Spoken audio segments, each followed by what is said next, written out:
Good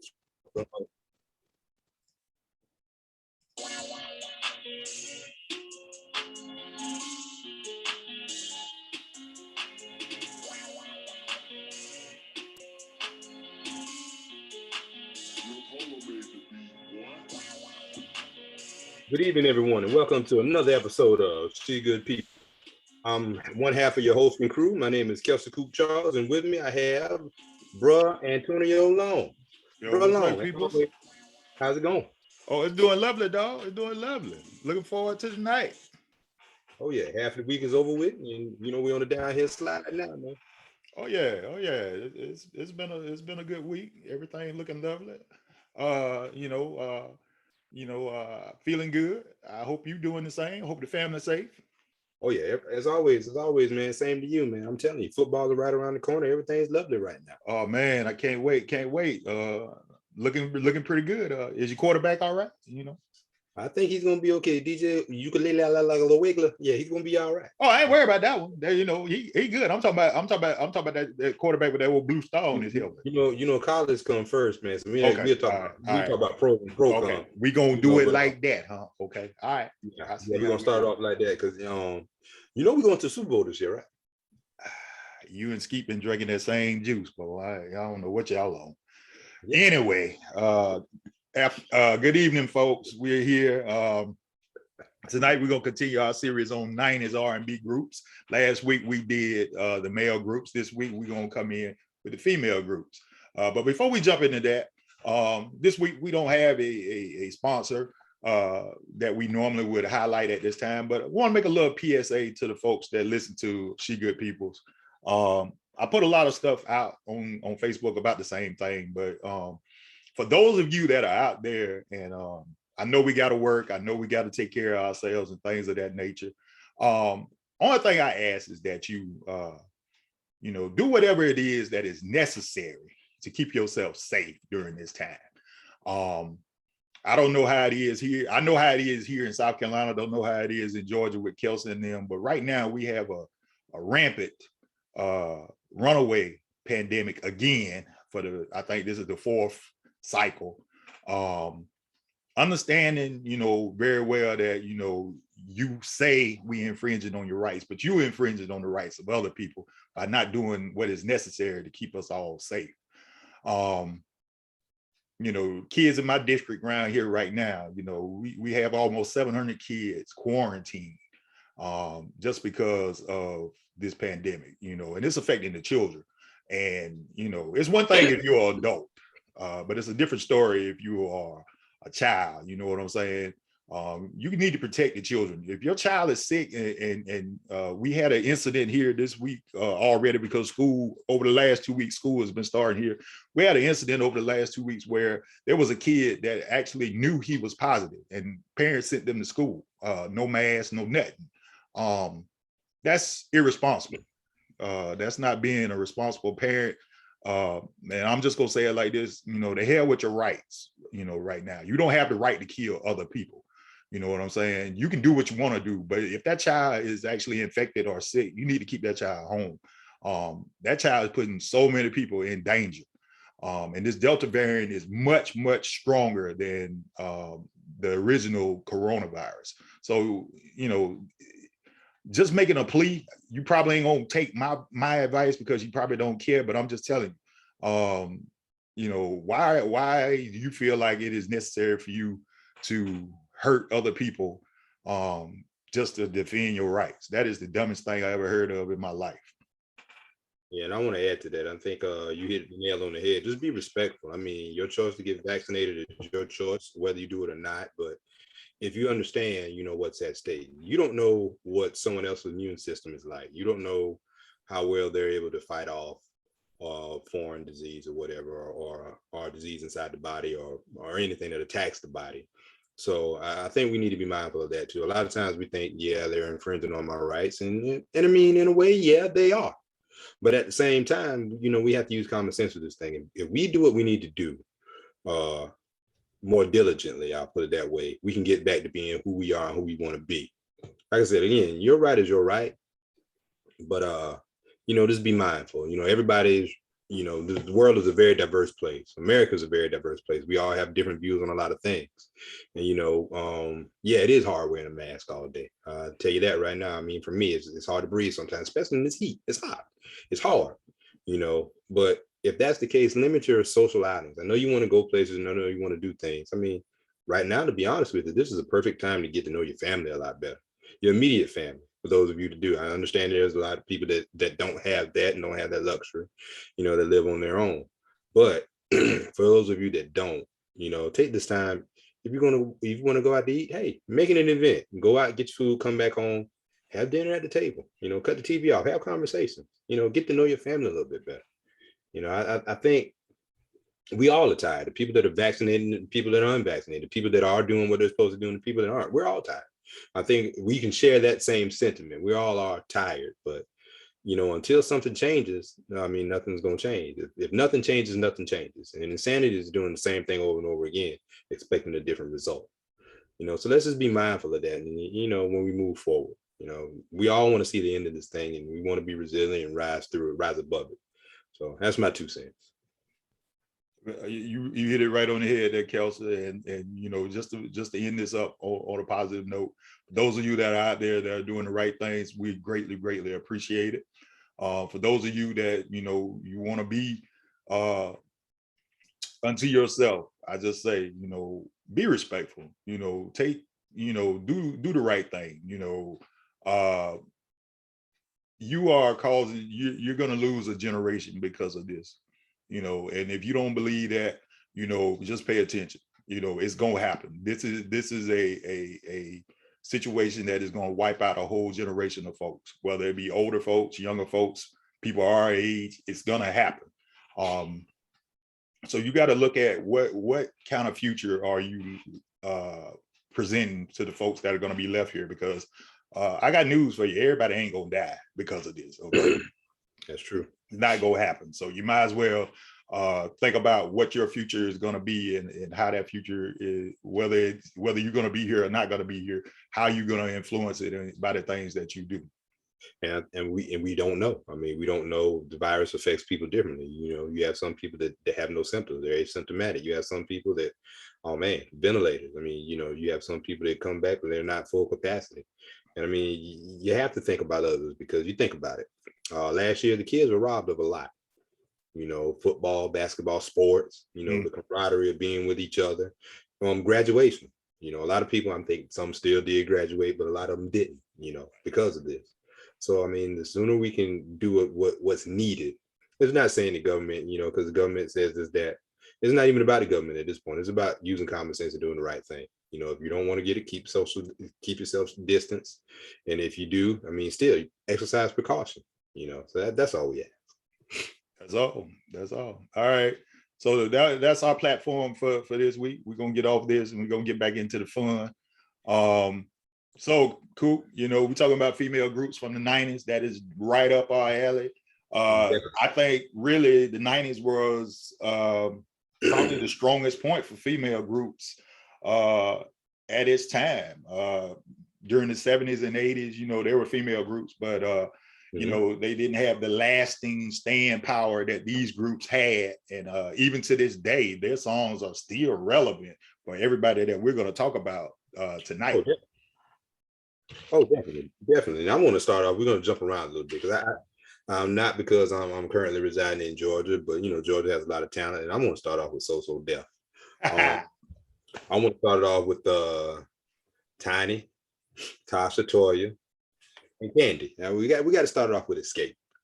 I mean, because a lot of people wrote Escape off when they first came out. They said they were a little rough around the edges, this thing and that thing. But man, again, we're going to get into this a little later on. But shout out to JD, a great producer. I mean, he took these 4 ladies, I mean, that were already talented. They were already winning talent shows, doing everything he could around Atlanta. He took them to a whole nother level. And if I'm not mistaken, don't quote me on this. If I'm wrong, just let me be right anyway. They were the highest selling female R&B female group all time, if I'm not mistaken. They even outsold Destiny Child in both. That is correct. Okay. And I mean, from day one, they had a lot of hits. I mean, you know, these girls were I guess they had a persona rough around the edges, you know, street when they came out with the baggy clothes, the bandanas. But the girls could sing. I mean, them sisters Oh, could sing. And truth be told, man, I didn't know Tiny had the lungs on her that she had. You know, Candy's voice was different. She was kind of like the T-balls of the group. Yeah, you know, I don't want to draw comparisons like that, but you know, she had a different voice. But yeah. man, she could sing too. I mean, those girls, they were the real deal. Well, when you look at all four of those ladies, when they first came out, Just Kicking was, a breath of fresh air. It kind of introduced the South. They were kind of responsible for this resurgence of music here in the South, along with everybody that was coming out of Atlanta during that time. Between So So Def and Face, you had where a development of sound, a development of production, a development of talent that was unmatched in the 90s. Those four girls from Decatur were greatly, some of their ballads are some of the best ballads that have ever been sung. And they still to this day, if Escape goes out, people gonna flock to it because it was good music, still good music.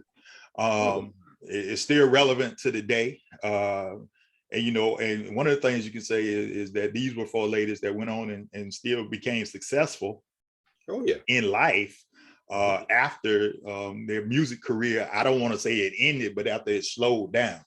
They just turned the page and went to a new chapter. I mean, call it that because I mean they're still touring. Candy's not, but they're still touring. Yeah, they still draw the crowds. I mean, you look at the versus battle.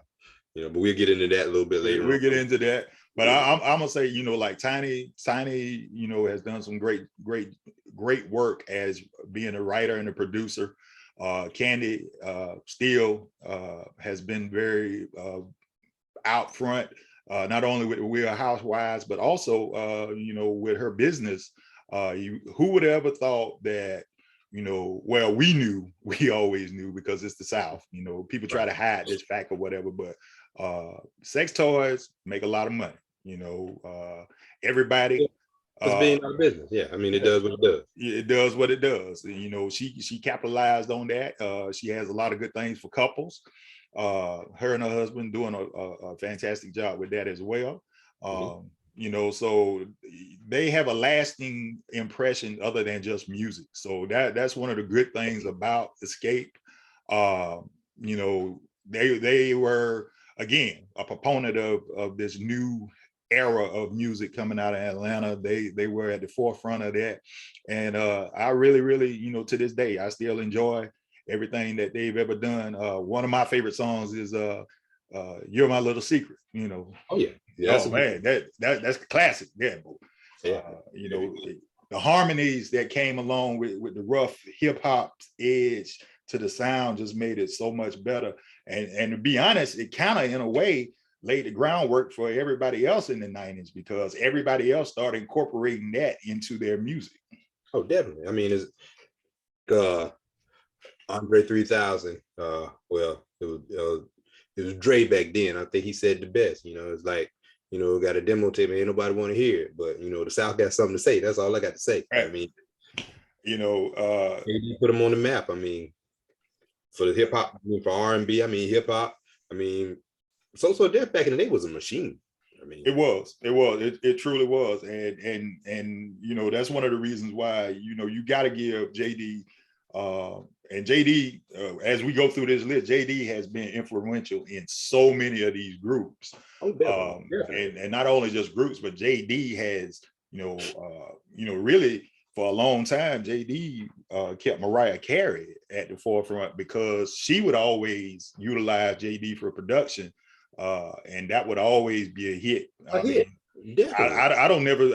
can't never say anything that JD ain't never touched ain't never been a hit. You know what I'm saying? And then I watched on some on these groups on Jagged Edge and Escape. Man, for JD to be able to channel all that talent with all this extra stuff they had going on, right? The boy is a genius. I mean, he dealt with a lot of turmoil internally, but I mean, he was able to channel all that and bring it the best out of him. So I mean, You got to figure he kept Columbia Records intact for a long time. yeah, You know, just him. You know, not putting anybody else. You know, every all the talent that he sent through Columbia was what was keeping them afloat. yeah. I mean, Jagged Edge said it best. I mean, when he left Columbia, it was hard. It was a hard decision, but they stayed for one more album because they wanted creative control. They want. I mean, they were writing ballads before they met JD. JD showed them, you know, the blueprint. You know, they stayed for another album. I think they had success with that album hard, and then after that, you know, it wasn't quite the same. They were missing their guy. You know, Right. grateful for the opportunity to do what they did, but they missed their guy. And you know, I think they're back together now, still making music, man. Hey, they're back out. They on tour. I think they got new albums supposed to be dropping soon too. So you know, that's the lasting impression that was birthed from all of this. Oh yeah, definitely. And you know, like with Escape, if you really want to hear some harmony, just put on Tonight. Yes, yes, that is. I got a chance to watch the versus battle with SWV, and they sung Tonight. I forgot how good Latasha and Latoya was. I mean, Oh man, I'm telling you. I'm telling you. You know, we always, you know, Candace sung most of the songs, but you know, you forget how good, you know, the sisters were, because they, you know, they were the heart and soul of Escape. Yeah, and it's sad that they couldn't make it work, because I feel like no one person was bigger than the group. It took all of them to make it, you know, what it was. Now, I don't know that any one of them individually would have had the same success musically that they did as a unit. I can't say, of course, we'll never know because they never did. I think Candy and Tiny tried to come out with a little album, whatever, but it didn't work, I guess, as well as they thought they would. So I mean, they focus on the writing side, right? You know, right. And Tamika and Natasha, I think they pretty much did. I think they went to the gospel side. I'm not 100% sure. Don't quote me on that. Is what I remember. Well, I think Tasha came out with an R&B album, but it wasn't well received because it was during the time when music was changing from where we were in the 90s into where we are in the 2000s and where we are in the 20s now. So that was a difference. Back then it was about singing. Now not so much. It's about production. It's about appearance and things of that nature. Yeah, and I'll say this too. I don't mean to get too far off the base or cut you off or anything, but yeah, I mean, your true artists nowadays, you got to search for them. You're not gonna find them. The ones that are commercial, you hear them on the radio, and you know, every once in a while, like you said, Jasmine Sullivan, LMI, you know, they'll shine through. But most of your true artists, you're not gonna hear them on the radio because it's not what sells.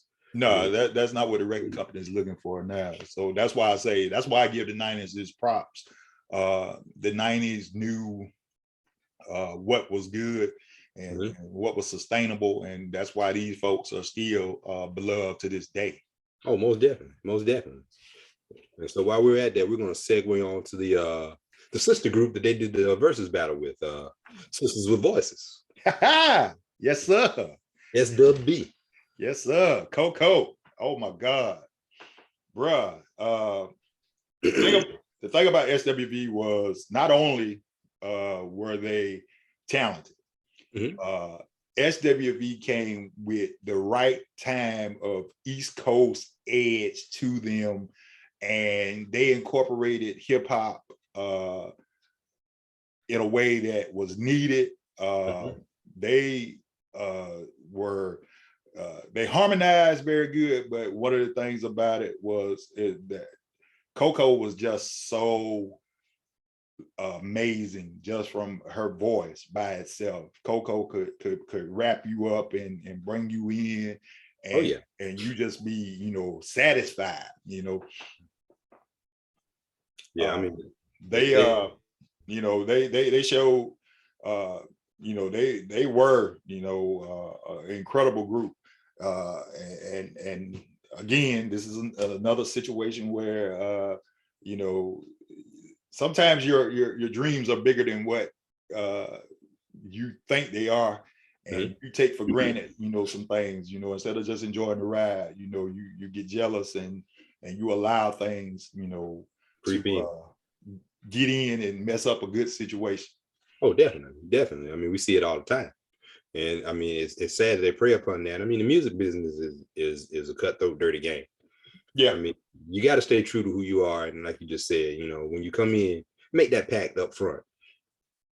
I think the blueprint for that, I guess, would be a New Edition. They're cool 1 minute, they fall out 1 minute. They're cool 1 minute, they fall out 1 minute. But when it's time to put that show on, hey, they get the people what they want. yeah, They get what they want. I mean, no one man is bigger than the group. I guess if anyone could be upset with that group, I guess it could be Ralph. But according to the video, I mean the story, I mean he did put his solo career on hold because he wanted to be a part of the collective.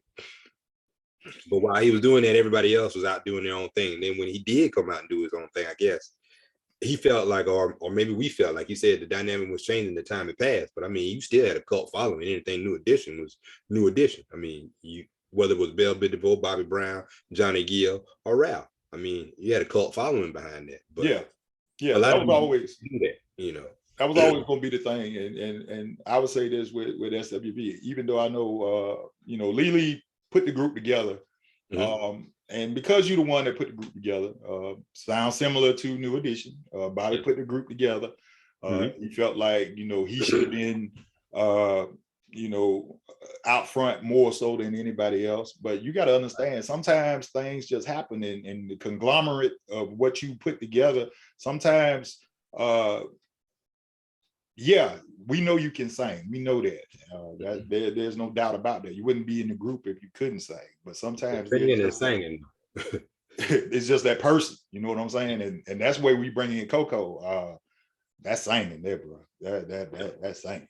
Yeah, but, I mean, you got to understand what you signed up for too.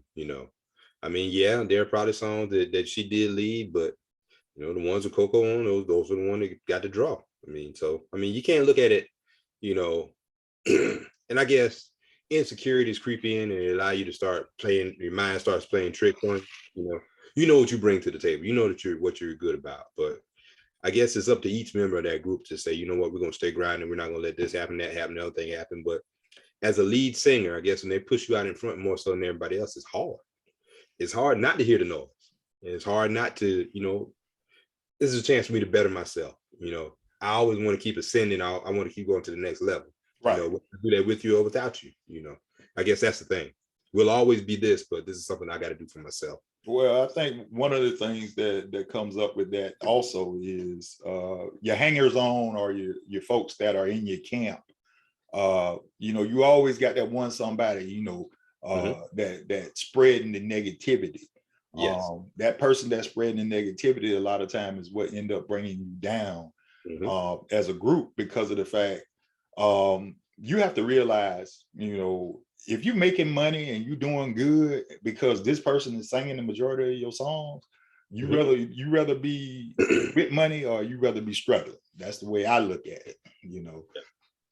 But yeah, there's a flip side of that too, though. I mean, if you're a true artist, you want to master your craft and you want to get yourself out there. But you also got to know that, while I want to do that, is that going to benefit me in any way? But I mean, it's all about your integrity too, because I know there are a lot of people out there that could have record deals that don't have them because they don't want to be a part of that machine, which is the music industry. So, most folks that are backup singers right now are outstanding singers. They just don't want the headache of having to have their own situation because of what they see that goes on. Most backup singers are outstanding. Sometimes are more outstanding than the person that they backing up. Yeah. But they just don't want to go that route. They just happy, doing the art and doing whatever. Exactly. I think the best example of that is if you all ever get a chance, for those of you that are listening out there, you can look up Al Green, People Get Ready. He was in some type of military club, I guess VFW or something like that, and he was singing, and he had Wanda and Linda singing back up with him. I mean, those ladies, they should have a record deal. I mean, right? They were just that good. they sound just that good. But I mean, I don't know if they ever went on to do it, but I mean, when you think about it in history, I know we're kind of segueing away from the female groups, but you know, you're right with the backup singers. Tank was a backup singer for Genuine. Right. Mary J was backup for I forgot who, but Jodeci for Father MC. Anthony Hamilton for Jodeci, I think at one point. So Yep. I mean, we had a lot of backup singers out there. I mean, that went on to have great careers. Yeah, I mean, it's just all, you know, how much you look at it.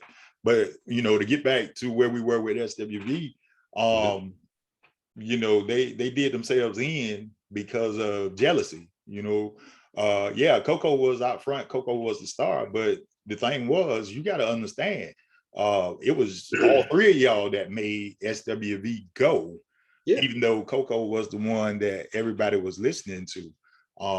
They had some outstanding songs from the start, you know, and then they did something back during the time that's not done a whole lot today.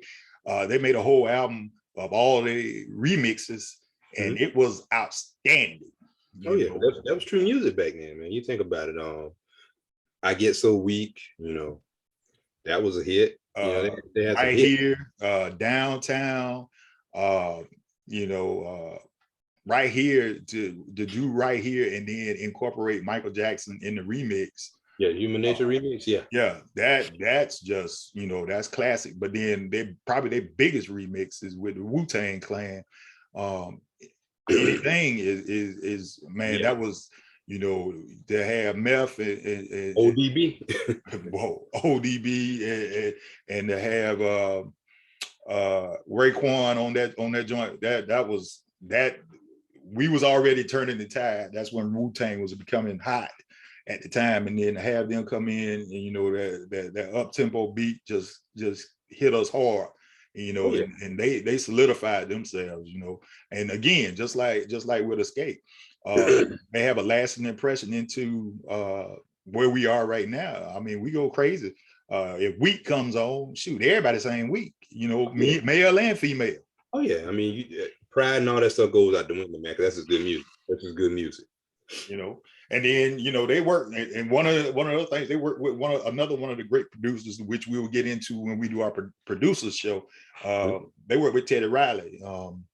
Lose Your Heart, Not Your Mind is just a phenomenal song, you know. Oh yeah, definitely. And if you get an opportunity and you want to hear them now,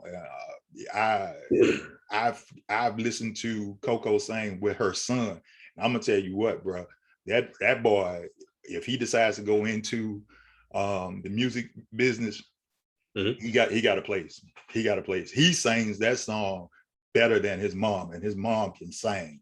Oh yeah, she owned that now. I'm telling you. Yeah, that's a big compliment, man. Because I mean, Coco had a very unique voice. She could blow. Oh yeah. Oh yeah, and her son is just as talented. So I sincerely hope he does. I think we're seeing a change in the music industry anyway. So I think there's an opportunity for him. And I think it is going to go well. Yeah, I think if the A&Rs and all those people, they get back to getting their pulse of the beat of what's going on, and getting back to the streets of understanding. I mean, you got a lot of talented artists out there, man, but you know, you got to start with the cookie cutter type stuff, man. You got to let them be original again, because that's, I mean, each one of these groups that we were talking about this week and we talked about last week, I mean, they were unique. Yeah, and that's the thing. I think what's going to happen with our kids, because our kids are in this generation right now, they're going to get tired of everybody sounding alike. And they're going to want some originality at some point, because one of the things I know about my kids, they love hearing our music. You know what I'm saying? The first time they hear it, they're like, you know, who this, you know, and I tell them, I say, look, this is when music was about something, you know, and they get to understand. They like what's going on now, but then when you hear some old stuff, they really get into it. Oh yeah, I mean, it paved the way. I mean, you think about it, Gladys Knight and the Pips paved the way for people like Atlantic Star, Mtume, and then Mtume paved the way for the artists coming up. I mean, you look at Earth, Wind and Fire, Cameo, Lakeside, groups like that. I mean, you know, right. That's real music. Frankie Beverly and Maze, you know. I mean, all the way up to the 2000s, early 2000s, man, they were keeping that alive. I mean, it was different, but it was still relevant and good, you know. But somewhere along the line, we lost musicianship. You got some bad producers out there, man. They can take a computer and make some mean beats. Right. But how them can pick up a piano, guitar, whatever.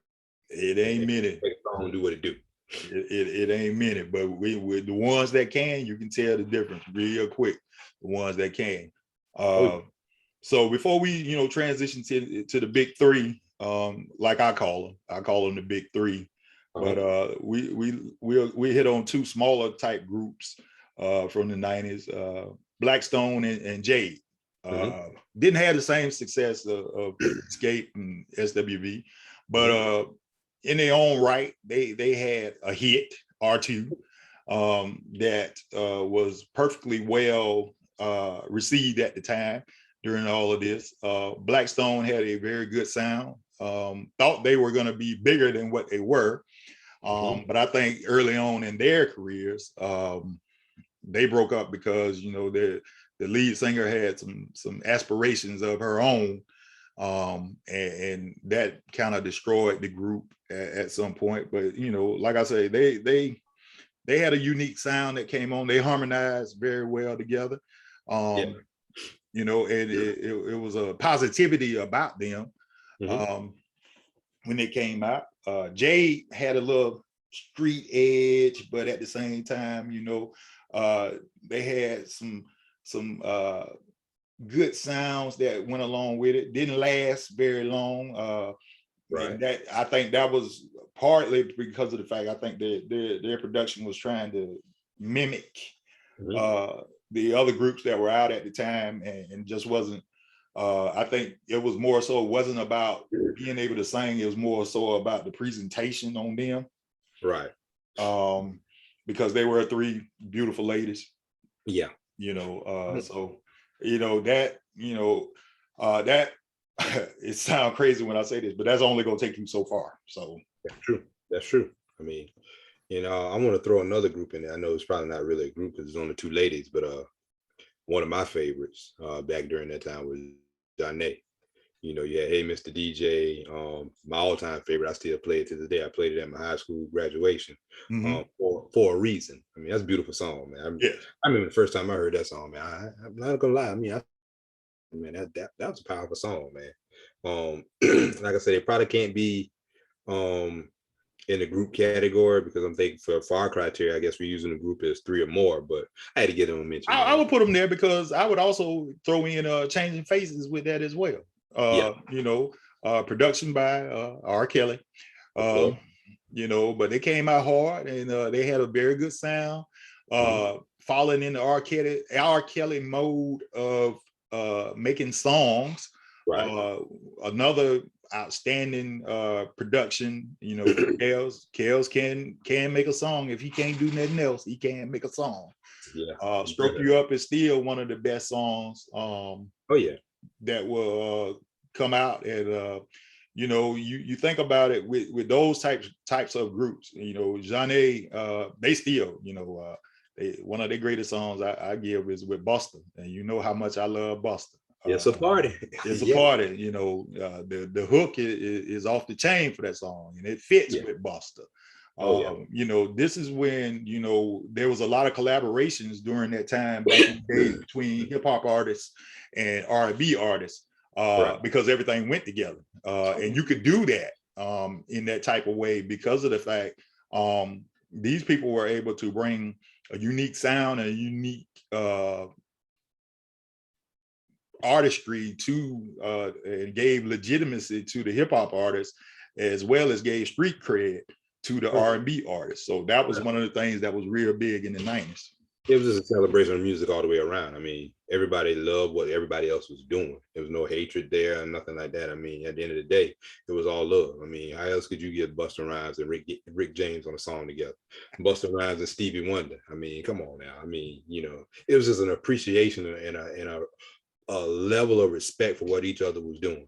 I wouldn't even think Stevie Wonder would listen to Busta Rhymes, but the fact that he actually got on the song with him, I mean, hey, that's kudos to Busta and what he was doing. I mean, bruh, everybody listens to Busta, okay?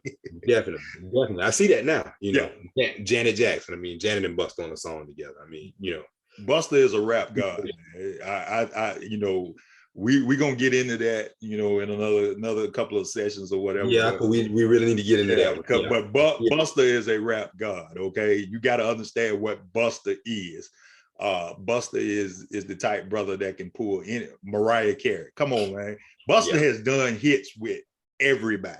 Yeah, everybody. Yeah, You that's know, true. I give it to him. that's how powerful Buster is. You know what I'm saying? You Buster, know, that guy. yeah. So let's get into the big three. Yeah, 'cause when you And the talk reason about why we call them diversity, the big three is because of the fact their strength, not only vocally, but their strength from a cultural standpoint has never stopped. And I don't know which one you want to start with, because I the mean, most diverse of all three. give it up then. Let's go with the T-Ball, Left Eye, and Chili. Man, T-Boz forever is for me. T-Boz, first time I heard T-Boz when they came out with Ain't Too Proud to Beg. I was like, yo, what is this? Because you know, T-Boz is a chick that sounds like a dude. Not that I'm saying anything, but she just had that voice, you know, and it was like, then when you finally saw what T-Boz looked like, and you was like, oh, okay. That's what I'm talking about right there. You know, to this day, T-Boz has always been, you know, my star, you know, out of TLC. You know, Chill is great. Don't get me wrong. Left Eye has always been, you know, Left Eye's the focal point. I mean, she was the glue that held all that. Well, I won't say the glue that held it all together. She made it work. Left Eye is what made TLC work. Because you had two outstanding singers, but you had this diverse third party that came in and just laid. Anytime that she graced the track with her voice, lending the lyrics to a song, Left Eye would always come with something that was monumental, but at the same time, if you pay attention, it was deep. Because if you go back and listen at Waterfalls, you know, her rap in Waterfalls, if you actually listen to it, one of the strongest raps of all time, male or female. Oh yeah, I mean, even that. She was the Yang to Andre 3000 Yang on the song. What is it? Longing for the Days of Yesterday, the last song on their album. Yeah. And when he came in, remember back in the time when the only signs we had was pickets. I mean, she was just a dynamic on her verse at the end. I mean, you know, she was very conscientious and crazy, but she was very conscientious, man, you know. But I won't say crazy. I mean, she just loved hard, I guess. I'll put it that way. Well, you know, she got into a situation with a man, you know, and we all go through it. I'm not gonna say it don't. You know, we all go through that. But, you know, it's either gonna make you do one or two things. It's gonna make you get better, or it's gonna tear you down. And one of the things it did with her is made her get better. You know, unfortunately, she passed away before I think her potential could be completely reached. But you know, this is one of and you would have thought that TLC would have been able to move forward, but they couldn't, because that's just how much Left Eye meant to the group. Not because of who she was, but you know, from a musical standpoint, Left Eye was probably the driving force behind TLC that nobody really understands. Oh yeah, she was. I won't say hype man, because that's not doing her any justice. She was the driving, like you said, the driving force behind all of that, man. I still remember that. I think we were on night shift when we got the news that she had passed. Yeah, if I'm not mistaken, I remember that. You know. Yeah, and it was crazy because when you looked at the car, it's like, how? You know, because it really wasn't that damaged. I mean, it just looked like it rolled, but how? Yeah, you know, that was the thing. You know, and you know, from the outset, you know, the first album is a classic. Don't get me wrong. The first album is a classic. You know, that showed the versatility. First of all, they were produced by two of the greatest producers, Dallas Austin and Jermaine Dupri. And that was relevant in all the songs that came out on the first album. What About Your Friends is a JD. I mean, that made you want to get up and move, didn't matter who you were or whatever. But to slow it down on Baby Baby Baby, that was T-Boz at her apex right there, if you ask me. You know, it was like, dang, you know, this kind of nice here, you know. Yeah. And then, you know, when they came out with Crazy Sexy Cool, man, that front to back, you ride with that. You can ride with that. I mean, front to all back. day, bro. Crazy Sexy Cool is a play the whole thing. Don't skip. You know, Creep is, you know, bro. It made sense. Truth in song. I mean, that's bottom line. That's all you can call it. I mean, but it was like when they came out, but then they changed the game because, you know, when they first came out, everything was cross colors and baggy clothes and whatever. But then they came out with Creep, and they had on the pajamas and they changed the way, you know, the choreography and everything was. And you was like, dang, yo, you looked at all three of them like, these are some beautiful Black women. You know what I'm saying? Because they just had that it. Yeah. And then Waterfalls came, they followed up with Waterfalls. I mean, man, Waterfalls forever. Wasn't that a Organized Noise produced? Yes, that was an organized. That was, like I said, they was another group along with Escape, you know, that put Atlanta on the map. You know, they were at LaFace, Escape was over at So Def, and it was like everything that during that point, everything that was coming out of Atlanta was fire. It didn't matter what it was, who it was, everything was fire. That's all I got to say. You know, when you think about if you had to make a Mount Rushmore of Atlanta at the time, you know, you got to put TLC up there with Face and Goody Mob and Outkast, T.I., Luda, all of that. You know, you just keep going. It's so many folks that benefited from. It's a museum. I mean, from the resurgence of Southern hip hop. That's what I'm gonna call it, Southern hip hop. You know, it was a cult following, man. I'm telling you. I mean, just everything that came out, like, and everybody knew everybody. It's amazing because Tri-Cities High School, Escape, and Outkast went there. I mean, you think about it's all intertwined. I mean, I didn't even realize, you know, how connected Killer Mike and T.I. were. You know. Yeah. So I mean, they met each other later on, but I mean, Atlanta's big, but it's small at the same time. You know, everybody knows everybody. I mean, it's easy to move here, but it's hard to move too. You got to be careful how you move. But I mean, everybody knew everybody back then. Well, and you got to figure like this here. You know, we all got kinfolk that live in Atlanta. You know what I'm saying? So, you know, that was, you know, like we call it the Mecca of the South. You know what I'm saying? And the reason why everybody makes the pilgrimage to Atlanta is because from a cultural standpoint and from a artistic standpoint, that's where you want to be. Exactly. It's got to pull, I mean, to the ground. I mean, it used to be New York, but now anything that's happening, you coming to Atlanta. You got to come to Atlanta if you're gonna make something and you're gonna be big. You got to come to Atlanta. That's just all it is to it. And one of the things that we benefited from, you know, we were only 3.5, 4 hours away, and that gave us, especially in the early '90s when they were still Freaknik, when we still had the Atlanta Classic early in the year, and then we had the Heritage Bowl at the end of the year. That was just opportunities for us to go and mingle with other Black people from the South, and that just made the connections that we made even stronger. And that's why I feel like our generation has benefited from that, because everybody that has been associated with our generation has went on and become very, very successful. And I think it's because of those things that we had to do. Even though people didn't like Freaknik, you know, people in Atlanta really, really didn't like Freaknik. Freaknik was the thing to do. That networking at its best. Yes, most definitely.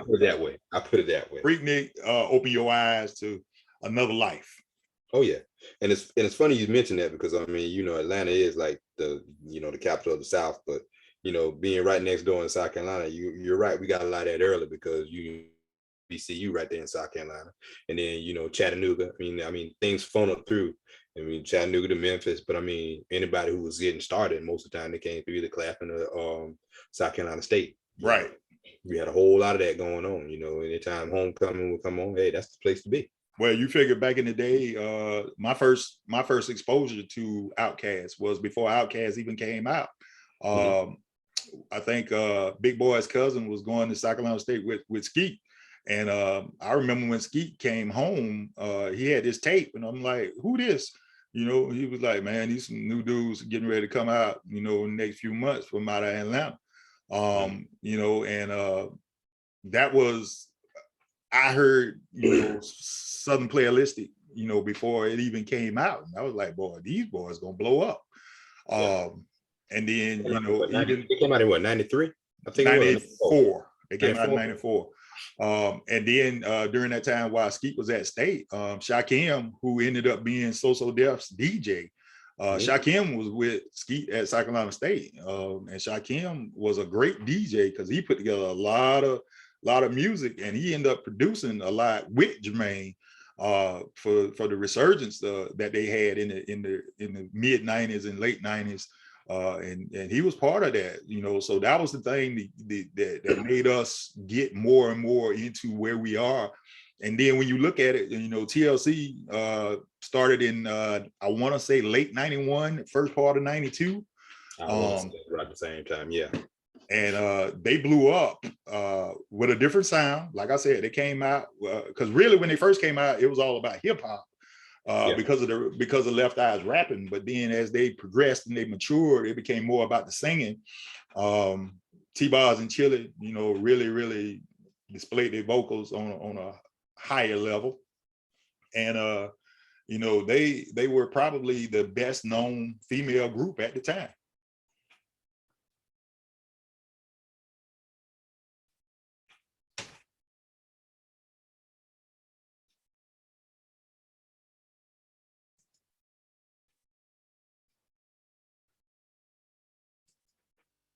All right. Yes, I mean, TLC was, and they were that group, man. They was very unique, and they stayed true to who they were throughout the process. Yeah. So you know, they earned their spot from where they are. And who you want to go to next? It's up to you on this one. Let's go with En Vogue, man. Supergroup. The Four Ladies, when they first came out, probably the latter part of 1990, came out with Hold On, and boy, we had to hold on. Lord have mercy. That intro, you heard the harmony, like, whoa, these girls can sing. I mean, but then at the same time, them black dresses, Lord have mercy. You know, to this day, you're like, man, this gonna be good. Yes.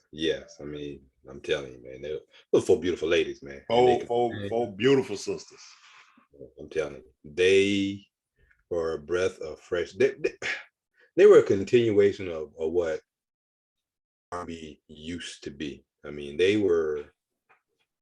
you put any one of them up to sing lead, there was no. I mean, Dawn kind of stood out from the group, but all of them could hold their own when it came to singing. Oh yeah. Cindy, you know, Cindy was the tall, glamorous sister, you know, that, you know, when she sung Hold On, everybody was, you know, fixated. But then Terry came back with Lies, you know, and it was like, oh man, this is fire. And then Free Your Mind was song. And then Dawn's song, you know, it's hard when you emulate the great Aretha Franklin, you know what I'm saying?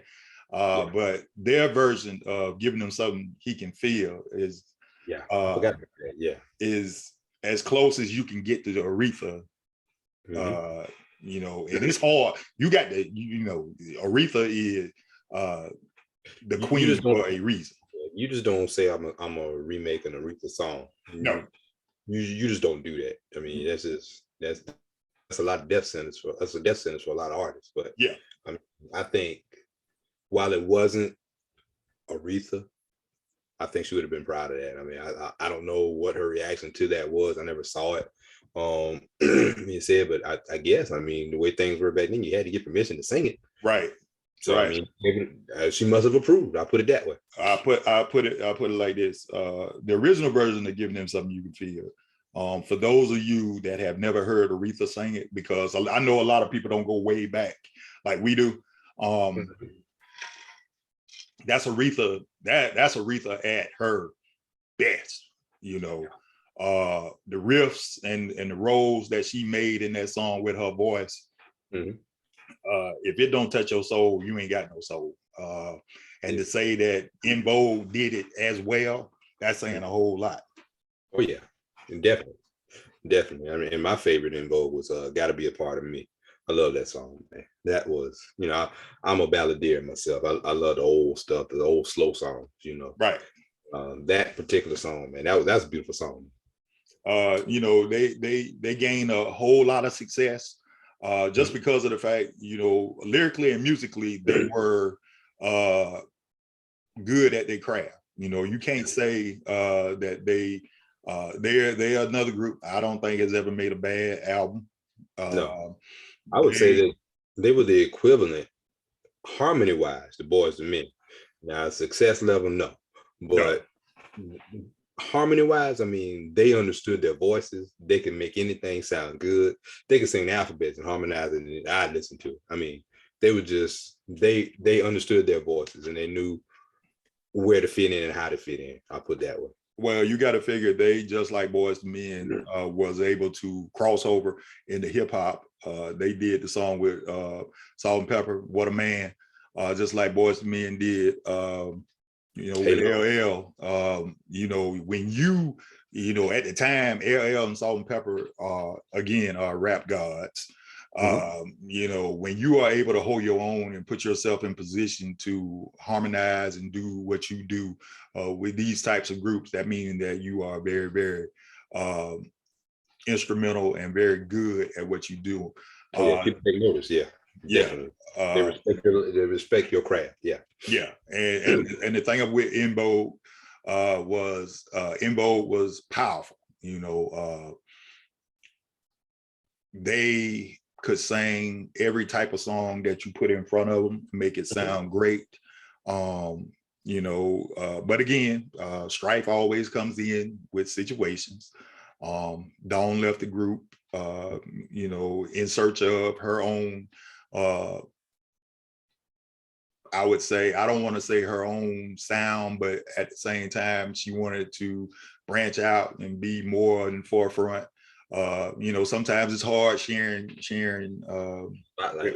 with 4 other people. I mean, with 3 other people that is just as talented as you are. You know, I'm gonna take it a step further. I want to say Dawn's talent is what caused her to, I guess, be kind of eccentric, because she was. I mean, she was in a couple of groups. She was at Lucy Pearl with Raphael Saadiq, but she never found success. And I think it's just, she was a true artist, and true artists are sometimes a little different, a little reclusive at times or whatever. I mean, they're just different. They think differently, they act different, they move a little different, you know. And I think that was her greatest gift and her curse. Well, yeah, and just what you just said, true artist. When you are an artist, you automatically on a different plane from regular folks, okay? Because you think different, you see things different, and you don't let your inner being be held back by anything at that point. You know, you could have had moderate success had you stayed with En Vogue, but you decided that, you know, that wasn't what you wanted. So you had some success, but it didn't turn out the way that you thought it was going to do. And I think as up until this day, I'm not sure if they've mended fences or anything at this point or not. Because I think when they go out now, I think it's just 3 of them. It's just 3 of them. Yeah, they had 2 other, I think 3 other members at different times, but it's just those 3 now. Yeah. So I mean, but they, from a cultural standpoint, they changed everything. From a fashion standpoint, they changed everything. They didn't dress like they were provocative without being too revealing, which was always, you know, grown folk. Yeah, they're grown. Yeah, they're grown folk. You know, so and they still carry that to this day. Oh yeah. You know, even though they didn't got older and had kids, you know, they still fire. What I see, Cindy ain't changed one bit, bro. No, not at all. But I tell you what, I'm starting to think about this thing now, man. The more we get into this podcast, I'm getting a little upset, man, because we've been robbed of greatness. I mean, yeah, I'm happy that we got the groups for as long as we did, but had they been able to put some of that stuff to the side, man, I'm telling you, man, the best was yet to come for all of them. I mean, and that's not a knock on them, it's just that your talent was just that good, but because of whatever reason, and nothing lasts forever. I understand that. Right. I guess. Well, you can't say that though, because if you want to look at it, you got to look at Earth, Wind and Fire, the OJs, the Isley Brothers. You know, these cats been in it 60 years, bro, and they still, you know, they still on tour, they still fire, they still can move the crowd. So you gotta really look at it. You know, there's some exceptions to certain things, you know, but really, you know, everybody ain't blessed to be like that. I mean, because, you know, it's what I call, you know, fish fry music. You know what I'm saying? That's the kind of music that keep us sustained. Because when you hear that song, you automatically go back, oh man, I remember the first time I heard that song or what you did like that. Because I'll tell you right now, if you play any of them groups, you know, we all gonna go take it back. We gonna stop for a minute, whatever we doing. Most definitely, but we're gonna let it hit us for a little bit, and then we're gonna get back into it. Yeah, but my gripe is that, I mean, every last group was at the top of their game when Strife hit. Right. Yeah, I even if it wasn't sustained, I think all of them had one more in them. I feel that. I really feel that. No doubt, because the final one that we're gonna talk about, bruh. Yeah, let's go ahead and jump into that, man. You had Kelly. Yes. Latavia. Yes. Latoya. Yes. And Beyonce. Yes. Destiny's Cheerings. Boy, let me tell you. Perhaps the most influential girls group, female group. I'm listening. Go ahead. Speak on it. Of all time.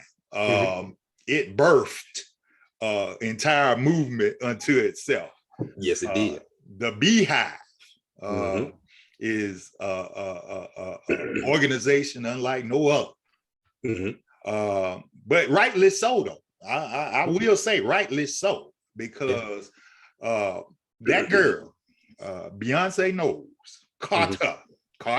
Where's she from? From Houston. There we go.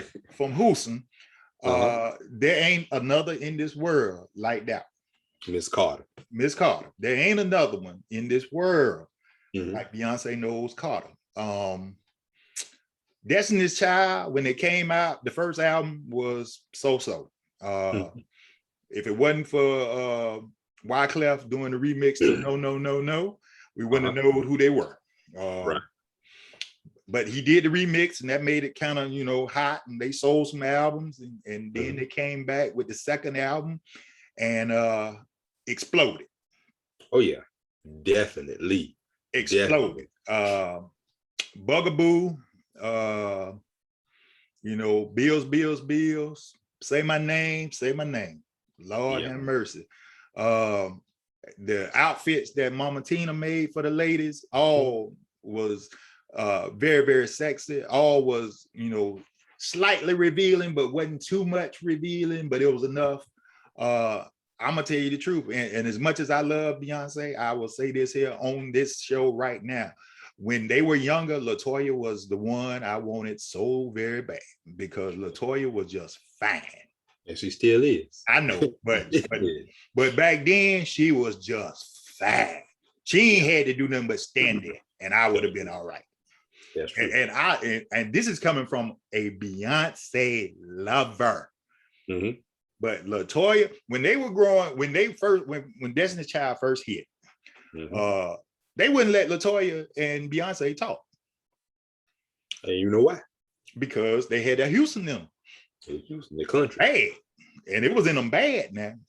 Kelly and Latavia did most of the interviews back in the day. If you don't believe me, go back and look at old interviews from when Destiny's Child first came out. Beyonce, they would not let Beyonce talk at all. Her and LaToya never talked. And Beyonce did most of the singing, but Beyonce wouldn't talk because Beyonce couldn't talk. Okay. She has grown into that. And if you pay attention now to this day, don't talk a lot though. She will slip every now and again and let that Houston come out of her. Okay. Right.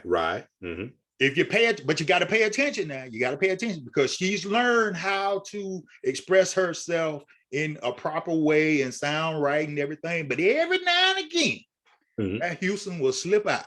And boy, when you hear it, you be like, Lord. That's the Beyonce I want to see all the time, though. But you know, to be politically correct. You know, Jay see it. You know, Jay see it. You know, he see it. Oh yeah, she got to be who she got to be. That Houston all day. I'm gonna tell you when the Houston really came out. Formation video is when the Houston really came out because you saw the whole gambit. The whole gambit. But that group by itself now, all of them have been successful. Even if you want to throw in Michelle's been successful with her gospel career, which has been good. Yeah. But the harmonization that they came out with, even if you want to throw Solange in on this too. Solange was part of Destiny's Child after everybody fell apart and we got what we got. So I throw Solange in on this too. Solange had a very good Grammy Award winning album, no problem. But all of this was birthed from the mind of Matthew Knowles and Miss Tina Knowles Lawson. I tell you what, Matthew was tough, man. He got jagged edge kicked off the tour bus. But anyway, that's a whole nother story. That's a whole nother story. But you know, when you think about it, you know, he had a vision. He knew what he wanted to do. He stuck to that vision. He kind of like in reality, he is the Richard Williams of the music business. Yeah, if you think about it. And the thing about it too is he was willing to do what was necessary. It wasn't always going to be popular, but it was necessary. It was necessary to get those ladies where they are today. Right. And you think about it right now, LaToya, you know, after the fallout, you know, LaToya, you know, had some issues and everything, but she's made herself into a decent actress. Made herself, you know, she still does some music from time to time, but you know, I'm glad that they've gotten to a point now where they all cool again, you know, and hopefully, you know, if at some point, even though Queen Bee don't need it, but at some point, you know, they all get back together. And here again, it ain't about her, it's about giving the people what they want. I understand. And we got robbed. We got robbed again. I know we got robbed, dog, because it could have been wonderful now. It could have been wonderful. But then at the same time, had they not broken up, we would not have what we have now. That's true. Everything happens for a reason. We can't question it, but we always can say what if. I mean, you know, even though that is a form of questioning, but you know, I just feel like it was a lot that was left on the table. It was just a whole lot that was left on the table. It was, but I think the breakup of Destiny's Child helped Beyonce become what she is today. Oh yeah. It made her step out of the, well, she wasn't in anybody's shadow anyway, but I mean, you know. It gave her confidence, I think, now, because one of the things it did, Beyonce is one of the best songwriters you ever want to be around. She can write songs like none other. And people don't realize that about Beyonce. People just think Beyonce is just this entertainer and whatever. Beyonce is a very good songwriter. She's a machine. You know, the conglomeration of her and Jay, that's a match, you know, that is unbeatable because you go back and look at Ape Shit and listen at her rap. Listen at her on Savage with Megan. Listen at the influence Jay has had on Beyonce to the point now that I honestly believe Beyonce probably can spit just as good as some of the female rappers out there right now. Like Jay said, you know, she hard. Yeah. Well, I mean, you got to think about it. She from Houston, you know, and she was in a video with Slim Thug and Lil Wayne and all them, Soldier. You know, I mean, that's just in there. I mean, that's just what it is. I mean, yeah, she chose that route, but you got to understand, you come from Houston. I mean, you think about rap a lot. You got Jay Face Prince, Mob. yeah, Jay Prince. You got Suave House. I mean, you got the home of Chopped and Screwed. I mean, it is what it is. I mean, you got to have that influence. You got to have the influence. I would probably say, you know, on the scale of cities in the South that has produced, I would probably say they are probably third, behind only Atlanta and Memphis. Yeah, Memphis put some stuff out. Memphis put out a whole lot. People don't realize how much how influential Memphis is as a musical town, not just from blues, but from hip hop and soul and everything. Yeah, Memphis, I know, you know, Memphis is what it is. You know, people, yes, younger than us will probably say New Orleans, but I say New Orleans is behind Houston when it comes to influence. I would say now I would have to put New Orleans first, just because of the history of New Orleans. But as far as commercialization, because New Orleans has a rich history that, you know, I mean, music is that town. Well, so I would have to put them first on that aspect, but commercially, Atlanta, I'd agree with you. Atlanta, Memphis, and Houston, then New Orleans. But, right. You know, non-commercial, I mean, you're just talking about love of the music, the art, and all that stuff.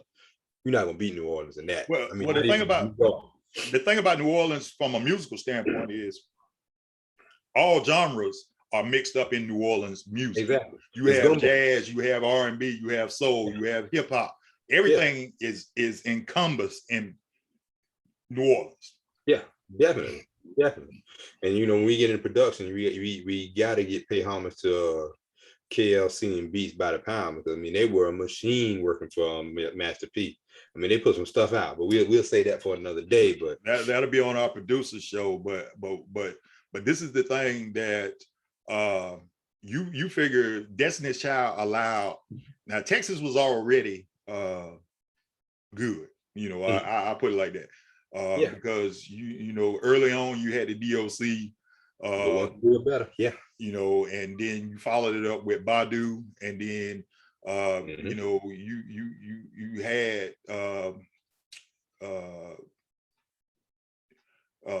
Scarface and Willie D and Bushwick, you know. So and people don't realize that DJ Premier is from Houston, you know. Don't forget them boys from Port Arthur. You know, people don't give these cats, you know, the credit that they deserve, because, you know, you think, you know, when you hear Premier, the first thing you think is, you know, he New York. No, but he from Texas. You know, so, you know, you give homage to where it's due. And now what Beyonce has birthed, and what I see Beyonce birthing even more, is her kids are going to be outstanding, because Blue Ivy's 9 years old. Blue Ivy has a Grammy, something that people work their whole lives to get, and she ain't get no Grammy just because, you know, she's Blue Ivy Carter. She got a Grammy because that little girl did what she needed to do, just like her mom and her dad. I think them twins gonna be nasty when they get old. Whatever they decide to do, they're gonna be nasty. But I'm gonna have to disagree with you here for a second, because I'm gonna say Jay and Beyonce did have a little bit to do with her getting the Grammy, because if they weren't who they were, she would probably not get the opportunity that she got. I mean, that's no fault of her own. Well, but, you know, hey, I mean, it is what it is. You know, keep it in the family. If they had the means to do it, because I would do it. If I had the means to help my child do something, I'm gonna do everything in my power to help it as well. Well, you figure like this here. There's influence. There's always going to be influence, regardless of who your parents are. You know, right. But if your parents are somebody, you look at Mealing and Aoki Lee Simmons right now. If your mom and daddy wasn't Russell and Kimora Lee, what you gonna do? You know, you look at Angela and Vanessa and JoJo and Diggy and Russie. My daddy is Run DMC. You know what I'm saying? You know, Rev Run, yeah. You know what I'm saying? You know, you sometimes you fortunate by where you come from to be where you gonna be. The flip side of that, you still got to do what you got to do, because nobody's gonna give you free passes. I mean, in all honesty, like I said earlier, the music industry is a beast. Now, just because your mom and dad is Jay-Z and Beyonce doesn't mean so what? You know? Yeah, I mean, that's the thing. You know, but that is opportunity. What you're gonna do with it? You know, that's the thing. But as far as influencing of folks in the coming generations or whatever, I would say Beyonce, Destiny's Child, everything that she's done over the last 25 years or so has broadened horizons of anybody that has aspirations. Beyonce's influence is going to be felt for years to come. Beyonce, multi-talented. Yeah, the female. I mean, female empowerment. You think about her; she had an all-girl band. Bro. And the thing about it, the thing I'm gonna give Beyonce credit for is, and I don't know if someone else has done it before her, but me, I'm music is in me. Well, I didn't go to HBCU, but I got much respect for HBCUs, and I went to a little small high school that was predominantly black marching band. So when she did the Before I Let Go with Frankie Beverly and Mays and bought the HBCU band in on that, man, I'm telling that, to me, I mean, that made me see Beyonce in a whole different light, and that was beautiful to me. It was beautiful. Well, the thing about empowering Black folks, there's a lot of different ways you can go about it. And the thing about, we were raised during the time when the two biggest bands, people might say three because you throw Grambling in there too, but FAMU and South Carolina State, we got privileged to see that every year, because Orangeburg is not far from home, so we always got a chance to see that, and that was some of the most, from a musicianship standpoint, from a way of showing and showcasing, what we are as a people, that helped us to get to this point. One of the things I can say that Beyonce has done throughout her whole time is she has, and she continues to do it even now with the release of the clothing line last week. It's essential that you don't focus on one thing, that you diversify and you branch out. If you're going to be singular in your approach, your singularity is going to run out at some point. And that's where I think a lot of folks get stuck. That's where I think a lot of folks lose sight of, the goals that they have. They become singular in that approach. You have to be multifaceted. It's hard to do now. Everybody don't have that ability. But you look at me and you. You look at me and you. We are by trade. We've done things in our lives, to support our families or whatever. But as you can see through this podcast, we multifaceted. We look at things. We're not focusing on one singular type of topic or whatever. We're talking about everything. And the thing about it too, I think you have to have a level of I don't want to say carelessness, but you can't be afraid. Like I said, we put that disclaimer out there every time. These are our opinions. There's nothing. Some of it's facts, some of it's not, but it's our opinion. We're not afraid to state it. And the purpose of that is to have discussion. The only way we're going to grow as a people, the only way we're going to diversify ourselves is if we have those discussions, and that's what we're doing. That's the biggest thing. Yeah. I pride myself on the fact that I can sit down and have a conversation with anybody, any nationality, any race, whatever, and I can have a conversation with them because I'm open-minded enough and I'm studious enough in the ways of the world that I can have that type of conversation and not be upset or angry or anything like that. One of the reasons why we started this was, we are, I would say, like-minded folks with similar backgrounds, where we can have these types of conversations, and we can agree to disagree, but we're not gonna fall out about it, because we're gonna fall out. I mean, we're gonna argue about some stuff, because anybody that sits here and listens through us through football season, they're gonna realize, do they really care about each other? But I'll be the first person to say, my brother. That's my brother. We're gonna laugh, we're gonna cry, we're gonna get mad. But when it's all said and done, the thing is, we know that that's what makes us what we are. And you can't take yourself too serious. I mean, it's all fun, it's all love at the end of the day.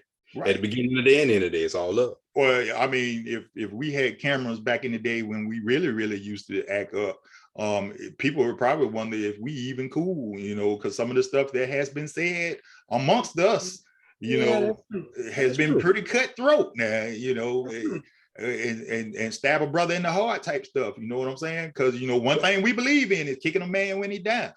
Yeah, that's true. I mean, we were like the Plastic Cup Boys before the Plastic Cup Boys. I mean, they go at each other on the radio, but hey, that was us back in the day. You're right.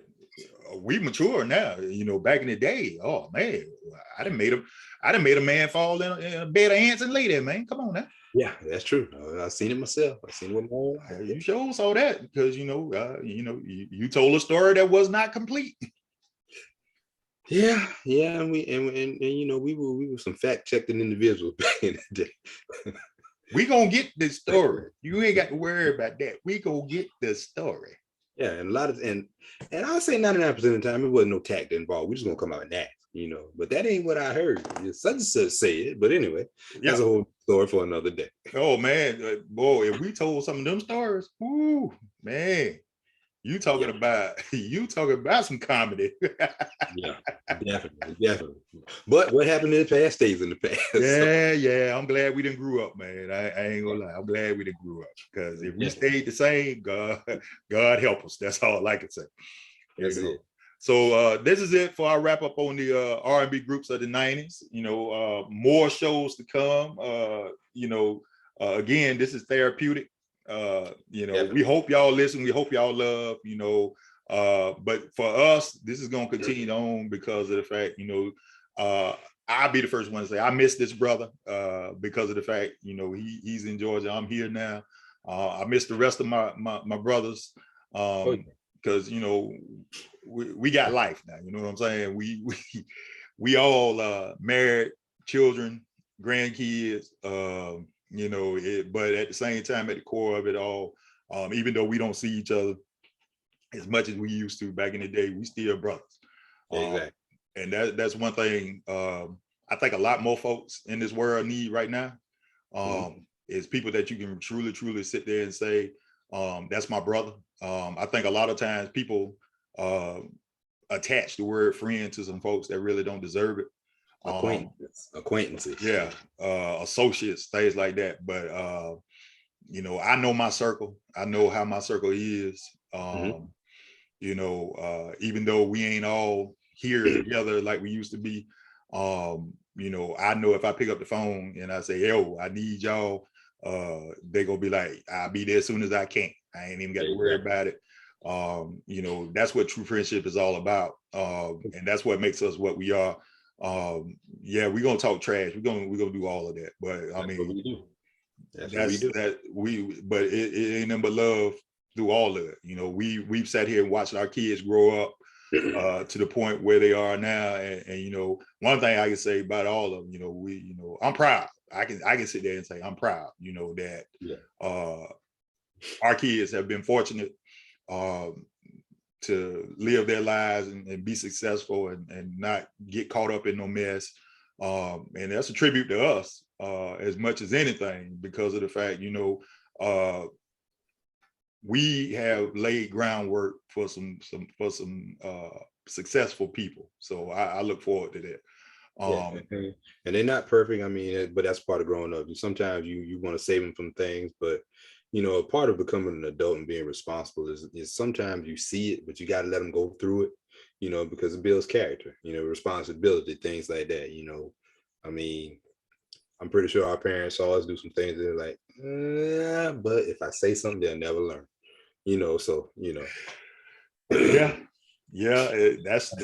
that's true. And it probably, even though when we wouldn't got a lot older than what we were when we was at home, we probably still did some dumbness, that you had to learn from. You know what I'm saying? We still going to do so. I mean, it is what it is. It is what it is. Oh, we gonna do dumbness till the day we die. It ain't never gonna be. But our level of dumbness has changed from where it used to be to where it is now. That's just the thing. And that's part of life for anybody. Growing and changing from where you are to get to a point where you want to be. You can't never be satisfied with what your situation is. So you always got to be striving to be more, do more, whether it's spiritually, mentally, you know, all I'm trying to do is do the best that I can, you know. What I'm giving. That's it. That's it. Do the best that I can. I think those type of values ain't present now, because social media has warped people's thinking about a lot of different things. You know, you got to be a certain way, you got to look a certain way, you got to achieve this level of success. Nah, you just, all you want to do is be happy, be content, wake up tomorrow, you know, do it all over again, man. Do it all over again. I think Cole said it best. No such thing as a life that's better than yours. I mean, love yourself. I mean, you don't need all that extra to be happy with who you are. That's correct. That's correct. You know, again, in the coming weeks, you're going to see extreme level of dumbness. You know, football starts. If the pandemic stays steady or whatever, we might be masked up at the Pig on the Ridge, but at the same time, I'm gonna be masked up. Yeah, I'm gonna be masked up, but I'm gonna have enough room that I can get my straw in. You know what I'm saying? I'm gonna get my straw in. You ain't got to worry about that. Pull it to the side, get my barbecue, and put it right back. That's that's going to be the thing. You know, big things are coming. We appreciate everybody that listened to us. Oh yeah. We're gonna continue to keep on. You know, again, we're not in this to be successful on a large scale level. If it comes by the grace of God, we're gonna accept it. But at the same time, this is therapeutic. This is a blessing for us, and that's all we be looking for. Exactly. And I'm gonna add to that. I mean, you know, I enjoy doing this podcast with my brother. I mean, like you said, it's therapeutic. We get to have a conversation, you know. I mean, pick up where we left off. I mean, there's only two of us, but I mean, you know, we got other brothers out there, but you know, this core right here, we're gonna keep this thing going. We're gonna have fun. We're gonna invite the rest of them in too, and that's gonna be an extreme level. Hold on, I'll put it that way. I'll put it that way. But y'all gonna be in for a ride. I enjoy doing this. Yeah, exactly. I enjoy doing this. Like you said, it's therapeutic. It gives you a chance to just run some things by people and just see how we interact. You know, I mean, that's the thing. You know, if it grows something bigger, all well. If not, hey, I'm still having fun, enjoying the ride, man. Well, I'll say like this here. Me and Kelsey are the calmest ones out of the bunch, okay? Yeah. That's saying we got one more that's calm, but you know, I mean, tough man. Man, please. Tough, the quietest one out of all of us. He might be quiet, but man, talk. You got me hurting now. Now, I will say this though. He don't hold no punches. He gonna say what he's saying. That's it. I mean, that's all to it. Well, look at that Shirley Mills all day, bro. You know how that go. Yeah. He had to tell you, hey, it is what it is, and let's do what we got to do. I mean, bottom line. But I can't believe you just said it. Yeah, man. Tough to calm one, man. Just don't. Even when he ain't calm, he calm. Think about it. You'll never know if he mad. I mean, he just same expression the whole time. Yeah. Oh, Bo, you gave me my laugh for the week right there. You're talking about tough to calm. Yeah, definitely. That's it. Oh, I might even, you know what? We might even have to bring in the whole crew. We might have to go. I might have to locate Ace and get him on this here so we can get some stupidness going. Yeah, we got to do it, man. We got to reminisce. We got to have that reunion, man. It's only right. It's only right. You know, get us all back together. That will be fun. Yeah. All right, folks. Well, y'all enjoy your week. Y'all probably hear back from us again in about 10 days or whatever. Again, we're getting closer to football season, so we got this football spectacular that's gonna pop off, and then we also got some things, some other things that we're working on currently to get a little more things. We're gonna be a little more specific on some things. We're gonna get into something probably later on in the winter, relationships. Yeah. You know, we got our opinions. We got some folks that got their opinions from a female perspective. You know, it's one of those things where again, this is stuff that needs to be talked about. We don't talk about it enough in the community. And our community is suffering right now. Not just from this pandemic, but I don't know how it is there with you, Kelsey, but right now, crime is at a all-time high here in South Carolina. And everywhere. Then we just did the dumbest thing, I think, in the world. We just went into effect in the law open carry in this state, which we already got a problem in this state with guns. You just gonna give people more of an opportunity to have problems with guns. So I just think it's just the dumbest thing in the world. You know, you didn't need open carry in this state. I think at some point is allowing people to be, well, I'll put it like this. For the most part, the laws aren't made for honest people. I'll put it that way. But then you're going to have some people that are boastful, bragging and all that stuff. I mean, people are going to do what they're going to do anyway. But I have a problem with you allowing somebody to be judge and jury over someone else's life, because you might not like the way they're looking at you. You might not like something they did, and, you know, and when you take a life, you can't give it back, you know, and you have to think about it, you know, because my thing is always, okay, you're bold enough to take a life, but if somebody messes with yours, you know, you get upset. Where does that dynamic come in? I mean, just how you can take, someone else can do the same. I mean, no one is above anybody. And I think what we try to do on this podcast or anywhere in life as we live our lives is just encourage people to have conversations. You know, it doesn't have to be my way all the time. If you can show me a vantage point or a way to think differently about something, hey, I'm all for that. I'm all about preservation. You know, when we were growing up, yeah, you people probably had guns just like they have now, but I mean, your fist did all the talking, and then we talked it out afterwards. You know, but nowadays, you pull the trigger, you can't say I'm sorry. That's someone's son, someone's daughter that's never coming back home. You know, and your life is messed up too, because now you got to spend the next 25, 30 years of your life behind bars. But the thing about it is, at least you're still there. Your parents or whoever can come see you is not the ideal situation, but you're still there. But for that family that's grieving, you know, what kind of consolation do you get? I mean, once it's over, it's over. I mean, so, you know, we really got to think about some things. I have no problem with guns. Hey, you can keep a whole army of guns if you want to. It doesn't matter, but there's a responsibility that goes with that. You know, you can't be hot-headed. You got to be level-headed.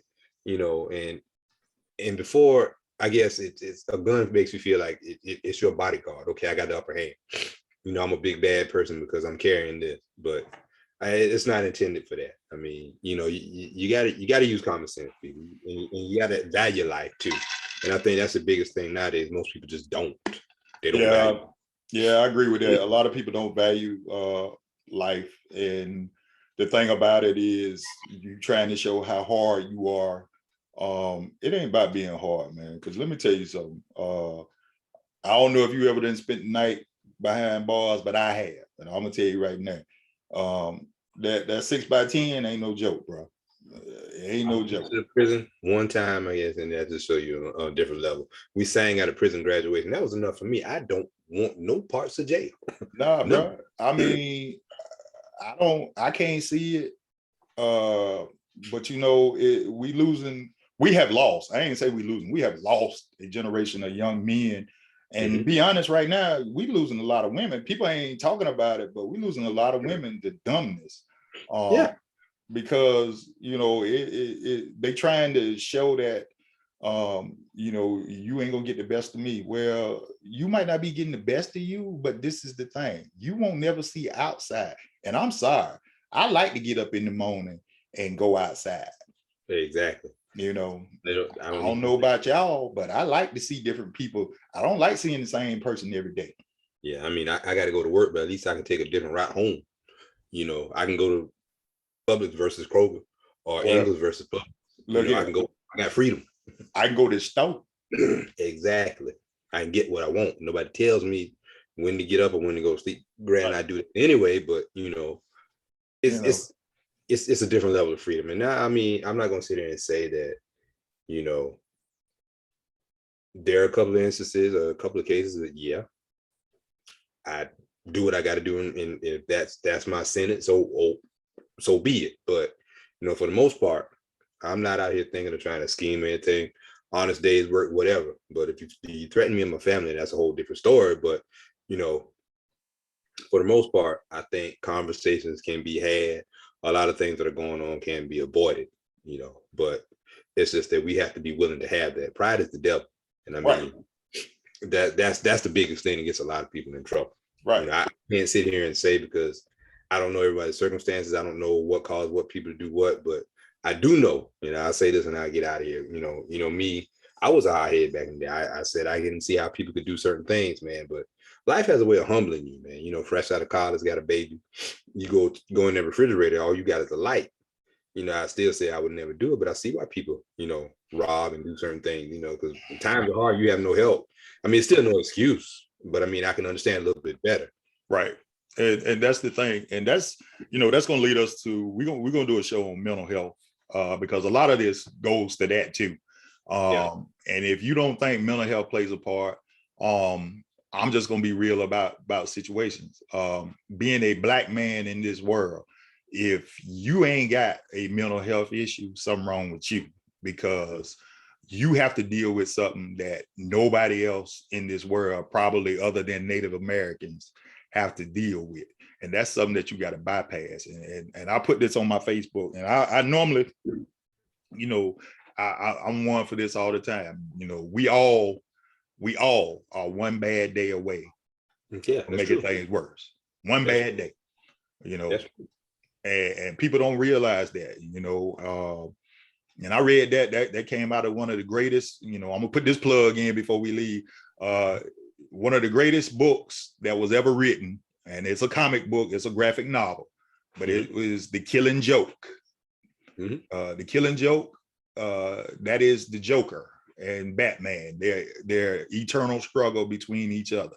And it was summed up that why was the Joker as lunatic as he was? And it came down to, he had a situation that happened, and he was just one bad day away from losing it all. And that's what happened to him.